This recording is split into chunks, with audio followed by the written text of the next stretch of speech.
오늘 성경 말씀은 신명기 18장 15절에서 22절입니다. 지금 이 시대에 한국교회에 위기가 닥쳤다고 말하는데 그렇다면 이 위기의 본질은 어디에 있을까요? 일부 교계 지도자들은 믿음이 작은 성도 탓이나 낮은 복음화에 그 원인이 있다고 말하기도 합니다. 그러나 최근 들어서 한국교회가 처한 위기의 본질을 목회자들에게서 찾아야 한다는 데에 목소리가 모아지고 있습니다. 즉 현재 한국이 당하고 있는 위기의 가장 큰 책임을 영적인 지도자들이 통감해야 한다는 지적이 많이 있습니다. 그런데도 아직 이 문제가 개선되지 않은 것은 이런 위기에 대한 인식이 결여되어 있기 때문이라고 봅니다. 혹은 안전 불감증 때문이라 봅니다. 그러면 오늘날 다수의 영적 지도자들이 위기의식이 결여된 이유는 무엇일까요? 오늘날 대부분의 목회자들은 한국교회의 위기에 대한 상당한 부분을 책임져야 하는 문제를 나의 문제가 아니라 다른 사람의 문제라고 보기 때문입니다. 다시 말해 한국교회의 사역자들은 자신이 거짓 선지자의 역할을 할 수도 있다는 생각은 전혀 하지 않는 것으로 보입니다. 자신이 한번 참 선지자이면 영원히 참 선지자이며 결코 거짓 선지자의 역할을 할 수 없다는 생각을 하고 있습니다. 바로 여기에 문제의 근원이 있다고 생각합니다. 그러하기에 우리는 먼저 구약 성경에서는 거짓 선지자가 신분상 따로 있었다고 보고 있는지를 살펴보아야 할 것입니다. 그런데 구약 성경은 이스라엘 역사 안에서 거짓 선지자와 참 선지자를 구분하는 것은 쉬운 일이 아니었다는 것을 여러모로 보여주고 있습니다. 그 첫 번째 근거는 구약 안에 거짓 선지자란 명칭이 한 번도 나오지 않는다는 것입니다. 선지자라는 히브리어 나비는 구약에서 참 선지자는 물론 거짓 선지자를 가리키는 용어에서도 사용되고 있습니다. 심지어 선지자란 명칭은 거짓 선지자는 물론 바알신을 섬기는 선지자에게도 사용되고 있습니다. 예레미야 2장 8절 선지자들은 바알의 이름으로 예언하고 무익한 것을 쫓았느니라. 구약 성경에서는 거짓 선지자란 명칭이 전문 용어로 나타나지 않고 똑같은 선지자, 나비란 명칭으로 나옵니다. 왜냐하면 구약 성경 기자들에게는 거짓 선지자를 지명해서 가리킬 별도의 명칭이 없었기 때문입니다. 그래서 내 이름으로 거짓을 말하는 선지자라고 부연해서 표현할 뿐이었습니다. 이것은 이스라엘 역사 안에서 뿐 아니라 오늘날에도 선지자들이 진실과 거짓 사이를 오고 갈 수 있다는 것으로 보입니다. 거짓 선지자들도 하나님의 이름을 사용할 뿐 아니라 여호와께서 이같이 말씀하시니라 라는 말을 사용합니다. 참 선지자나 거짓 선지자 모두 여호와를 동일한 권위로 내세우기에 외관상 참 선지자와 거짓 선지자를 구분하는 것은 쉽지 않습니다. 우리는 이것을 예레미야와 하나냐가 충돌하는 예레미야서 28장을 보면 쉽게 알 수 있습니다. 하나냐는 이스라엘이 바벨론 왕으로부터 자유롭게 될 것이라고 하면서 예레미야의 예언과는 정반대되는 다른 예언을 선포했습니다. 이때 만군의 여호와 이스라엘의 하나님이 이같이 말씀하여 가라사대 라는 말을 사용하기까지 하였습니다. 이때 하나냐를 반박하는 예레미야의 모습을 보면 거짓 선지자들을 논박하는 것이 그리 쉽지 않다는 것을 알 수 있습니다. 우리는 상식적으로 예레미야가 하나냐를 향해 거짓 선지자라고 호통을 쳤어야 할 것 같은데 예레미야는 자신도 하나냐의 예언처럼 좋은 일이 일어났으면 하고 바란다고 말하였습니다. 아멘. 여호와는 이같이 하옵소서. 여호와께서 내 예언대로 이루사 여호와의 집 기구와 모든 포로를 바벨론에서 이곳으로 다시 옮겨 오시기를 원하노라. 이렇듯 하나냐와 예레미야의 대결에서 오히려 강력한 예언 선포와 상징적 행동으로 기선을 잡은 자는 하나냐였습니다. 선지자 하나냐가 선지자 예레미야의 목에서 멍에를 취하여 꺾고 모든 백성 앞에서 말하여 가로되 여호와께서 이같이 말씀하시되 내가 2해가 차기 전에 열방의 목에서 바벨론 왕 느부갓네살의 멍에를 이같이 꺾어 버리리라 하셨느니라 하매 선지자 예레미야가 자기 길을 가니라. 하나냐의 이런 행동은 예레미야의 상징적 행동을 무시한 것입니다. 예레미야는 하나냐가 자기의 목에서 멍에를 취하여 꺾는데도 아무런 반응을 보이지 못하였습니다. 예레미야 선지자는 하나냐의 행동을 막지 못하고 오히려 꼬리를 슬그머니 내리고 어디론가 사라져 버린 것처럼 보이기도 합니다. 예레미야가 이런 모습을 보인 이유는 선지자는 전할 말씀을 한 번에 다 받는 것이 아니기 때문입니다. 이 일 후에 예레미야에게 하나님의 말씀이 새롭게 임하였고 하나님의 말씀이 임한 후에야 예레미야는 하나냐에게 가서 심판을 선언하였습니다.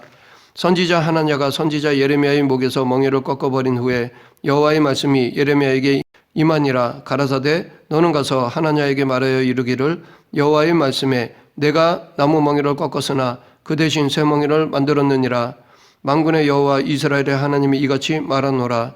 내가 새 멍에로 이 모든 나라의 목에 메워 바벨론 왕 느부갓네살을 섬기게 하였으니 그들이 그를 섬기리라.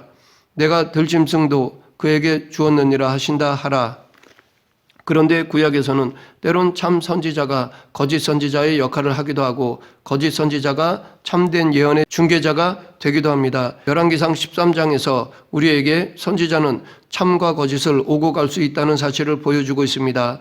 남유다에서 온 하나님의 사람은 처음에는 하나님의 메시지를 전하고 음식 금지 규정을 순종하기까지는 참 선지자로서 행하였습니다. 그러나 비록 순전한 동기였다 하더라도 음식 금지 규정을 어기고 불순종하는 순간 자신의 메시지의 신빙성에 금이 가게 하였으므로 거짓 선지자로서 행동을 한 것이라고 볼 수도 있습니다.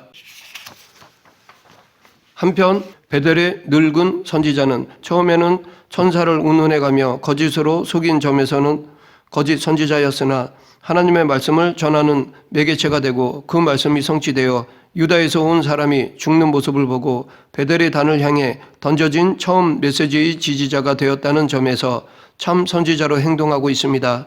이렇게 참 선지자가 무의식적으로 거짓 선지자의 역할을 하기도 하고 거짓 선지자가 참된 예언을 하기도 하였습니다. 그러하기에 어쩌면 이스라엘에서 선지자는 모두 참 선지자와 거짓 선지자의 가능성을 모두 가지고 있는 것인지 모릅니다.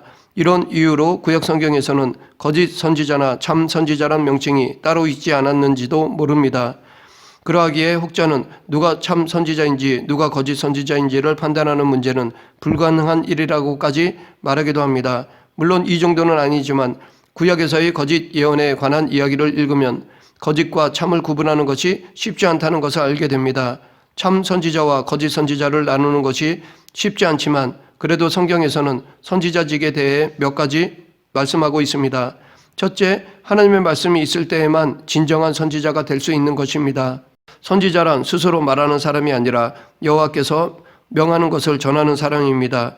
우리는 구약 선지자들이 한 번 소명을 받았다고 해서 자기 임의로 계속해서 선지자 노릇을 한 것이 아니라는 것을 찾아볼 수 있습니다. 여호와의 말씀이 있어야만 선지자는 행동할 수 있습니다.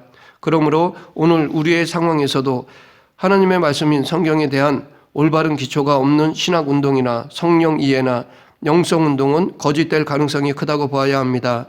오늘 선지자적 사역을 하고 있는 목회자들은 하나님의 말씀에 대한 확신과 그 안에서의 지속적인 성장이 있어야 하는 것입니다.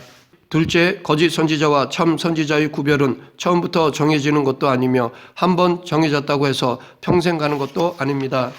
그러하기에 거짓 선지자가 신분상 따로 있는 것이라고 생각하기가 쉽지 않습니다. 결국 모든 선지자들은 참과 거짓의 가능성을 모두 가지고 있는 것으로 보아야 합니다.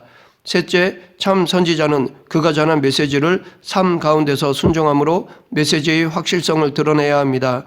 선지자의 예언이 참인지 거짓인지 평가할 때에 그의 행동과 삶이 판단 기준이 되어야 합니다. 즉 선지자의 행동은 그가 전한 메시지와 일치되어야 합니다. 참 선지자는 순종의 길로 자신이 전하는 메시지의 진정성을 밝혀야 합니다. 우리는 예수님께서도 거짓 예언자를 식별하는 기준으로 순종, 즉 삶의 열매를 언급하셨다는 것을 기억해야 합니다. 넷째, 어느 시대나 거짓이 있기에 늘 말씀에 깨어 있어 거짓을 구분해야 합니다. 사단은 심지어 택한 자라 할지라도 유혹합니다. 역사적으로 인간에게서 사단의 유혹이 떠난 적이 없었습니다. 예수 그리스도께서도 십자가의 최후 순간까지 사단의 유혹은 계속됐습니다. 때로는 광명한 천사로, 때로는 말씀의 허울을 쓰고 우리를 유혹합니다. 그러하기에 우리는 남을 판단하고 비판하기에 앞서 자신을 성찰해야 합니다. 말씀과 기도로 깨어 있어야 합니다. 다섯째, 거짓 선지자들은 실제로 거짓을 행하고 있는데도 자신들이 참 말을 하고 있다고 착각하여 스스로 속을 수 있는 가능성이 큽니다. 거짓 선지자들도 하나님께서 이같이 말씀하시니라 라는 공식을 사용하기에 겉으로 보기에 참 선지자와 구별이 힘듭니다. 오늘날의 목회자들 중에는 자신이 실존적으로 위선자가 될 수 있다는 것을 심각하게 고민하지 않는 경향이 있습니다. 복음 전도자는 단순히 진리를 말하는 사람이 아니라 본질적으로 진리 안에 있는 사람입니다. 따라서 단지 진리를 말할 뿐 진리 안에 살지 않으면 우리의 삶으로 우리가 말하는 진리를 거부하는 것이기에 거짓 선지자가 될 수 있는 것입니다. 여섯째, 선지자를 통해 선포된 여호와의 말씀은 자기 백성들에게조차 배척을 받고 순환을 당할 수 있습니다. 열왕기상 13장에서도 유다에서 온 하나님의 사람은 여로보암 왕의 적대적 행위뿐 아니라 베델의 늙은 선지자로부터 속임과 미혹의 대상이 되어 목숨을 잃기까지 하였습니다. 이런 순환과 고통은 단순히 선지자 개인의 수고와 고통이 아니라 여호와의 말씀의 괴로움이요 곧 하나님의 괴로움인 만큼 놀라지 말고 맡은 바 책임을 다하는데 곧 깨닫지 못하는 사람을 깨우치는데 더 힘을 써야 할 것입니다.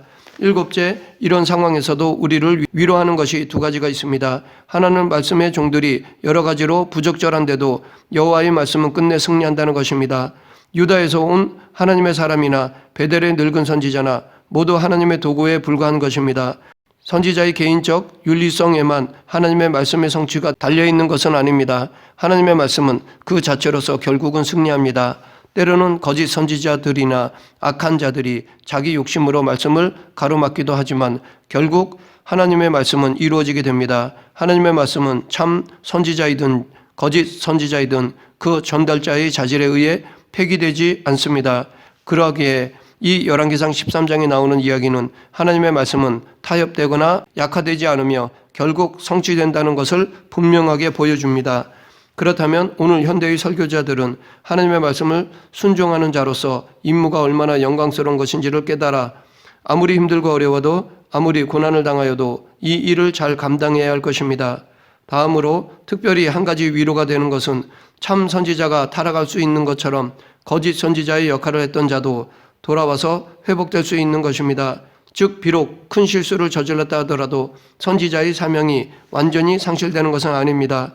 만일 하나님의 말씀을 맡은 목회자들이 참 선지자이신 그리스도의 말씀과 그분을 가리키는 구약의 율법과 선지자의 글들과 그분을 직접 목도한 사도들의 가르침을 제대로 가감없이 전달하면서 늘 거짓으로 미혹하는 사단의 유혹에 넘어가지 않도록 자신을 성찰하고 고난받는 종의 역할을 잘 감당한다면 우리도 오늘날 교회의 위기를 넘어설 수 있을 것입니다.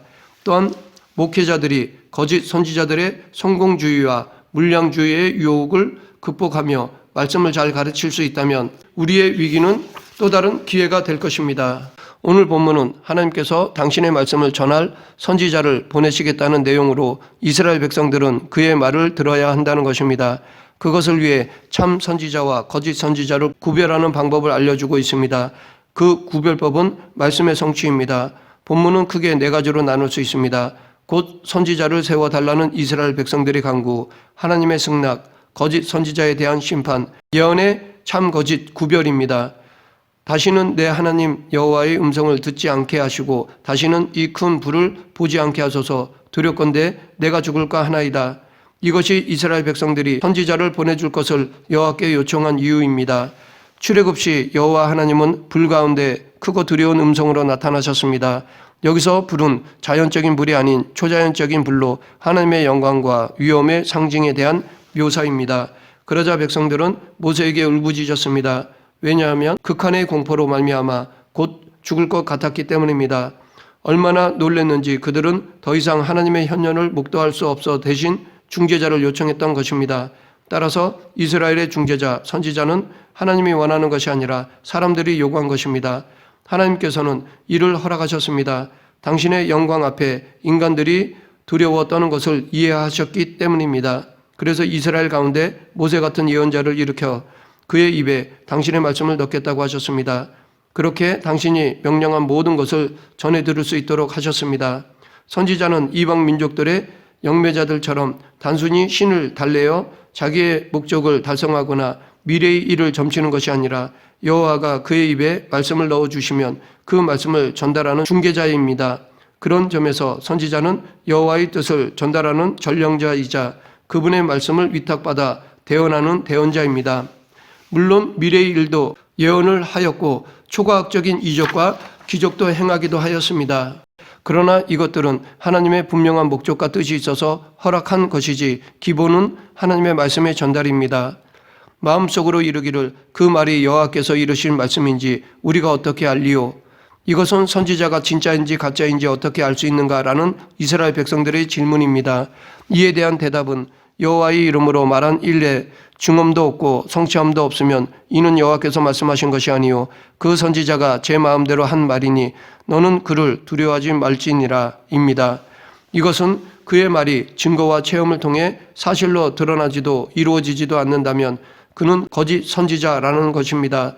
참 선지자와 거짓 선지자를 구별하는 방법 중 가장 중요한 것은 그 선포되는 것이 실제로 일어나는지 아닌지라는 것입니다. 이적과 기적이 아닙니다. 복과 병 나음이 아닙니다. 형통과 건강이 아니라 말씀의 진실성입니다. 말씀을 맺겠습니다. 과거뿐 아니라 지금도 주님의 이름으로 예언하는 사람들이 있습니다. 만약 하나님의 말씀을 선포한 것이라면 그대로 이루어질 것이라는 것입니다. 왜냐하면 그것을 말씀하신 분이 하나님이시기 때문입니다. 또한 성취할 분도 하나님이시기 때문입니다. 기독교는 시작이 있고 또한 끝이 있는 진리를 말합니다. 시작은 이미 시작되었고 이제 끝으로 가고 있는 이때에 거짓 말씀 전달자들이 더 많아질 것입니다. 그러므로 우리는 하나님의 말씀 안에 거해야 합니다. 하나님의 말씀을 적용 실천함으로 진실성을 세상에 드러내야 합니다. 우리 모두 어두워가는 이 시대에 참 선지자직을 감당하는 그리스도인이 되길 간절히 축원합니다. 기도하겠습니다. 사랑과 은혜가 풍성하신 하나님 아버지, 이 시대에 하나님의 뜻을 온전히 전하는 선지자가 되게 하여 주시옵소서. 오직 하나님의 말씀을 전하여 이 땅에 하나님의 뜻이 이루어지도록 전령자로서 저희들을 사용하여 주시옵소서. 예수님 이름으로 기도드립니다. 아멘.